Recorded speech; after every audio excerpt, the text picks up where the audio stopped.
when it comes to the Bidens, I mean, given the family's long history of influence peddling and dealings with shady people overseas, I think cutting them off from national security information is frankly a pretty good idea. That's number one.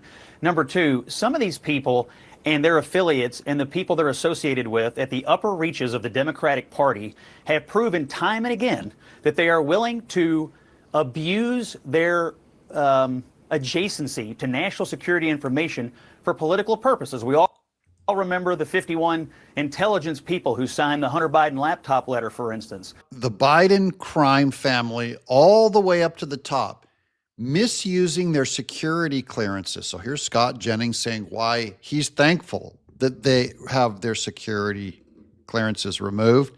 And here's CNN just super upset and complaining. Look at her face here. Oh no, she's so upset that the Bidens had their security clearance removed, even though they used it for personal financial gain and to attack their opponents. Welcome to the Doug channel.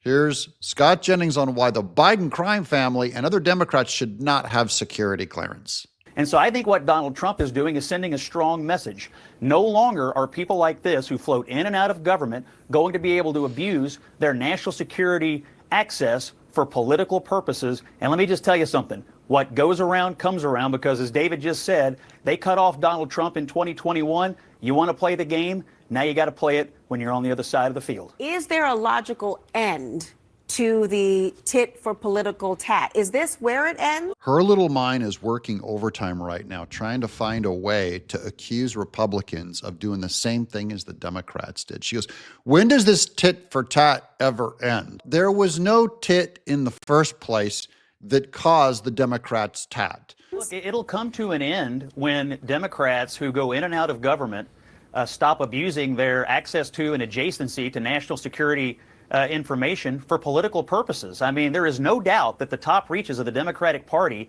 have used their adjacency and access to this information. And then the fact that people know they have that access, they use that as credibility to then make political arguments against people they don't like. Her little mind is, look at her brow is creased. They did this out of nowhere, started weaponizing, politicizing the FBI against their opponent. There's no record of the Republicans doing it, so don't try and do this whataboutism or both sidesism. It's not both sides, just one side, Democrats. Such as Donald Trump. They use that credibility to try to get the news media to report things that they say, such as the Hunter Biden laptop letter. There is a rational basis, Elliot, for doing this, and it's to put a stop to people using this kind of imprimatur for political reasons. So it'll come to an end when people stop abusing this kind of access. And one more issue, I just think far too many people in Washington have this kind of clearance anyway.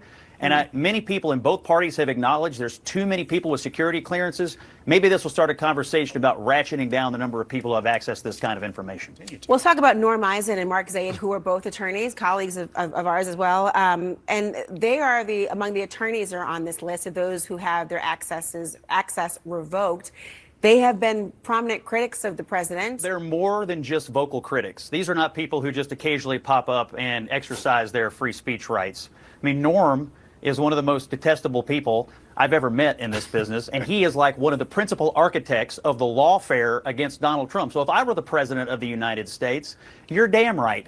I'm not going to let somebody run around with a national security clearance who is out there doing everything in his power to derail my presidency after I was duly elected, not once, but twice. So you know what? Long overdue, and I'm glad he did it. Again, this is a whataboutism argument, but she's trying to say, oh, both sides did. He's going, no, this guy's actually so far out of the ordinary that of course he should have his security access clearance removed by Trump. You're not going to give someone access who's there to destroy your career, or the lies that he told through the 51 intelligence officers that claimed the Hunter Biden laptop was fake and was Russian misinformation. All those guys had their security clearance removed.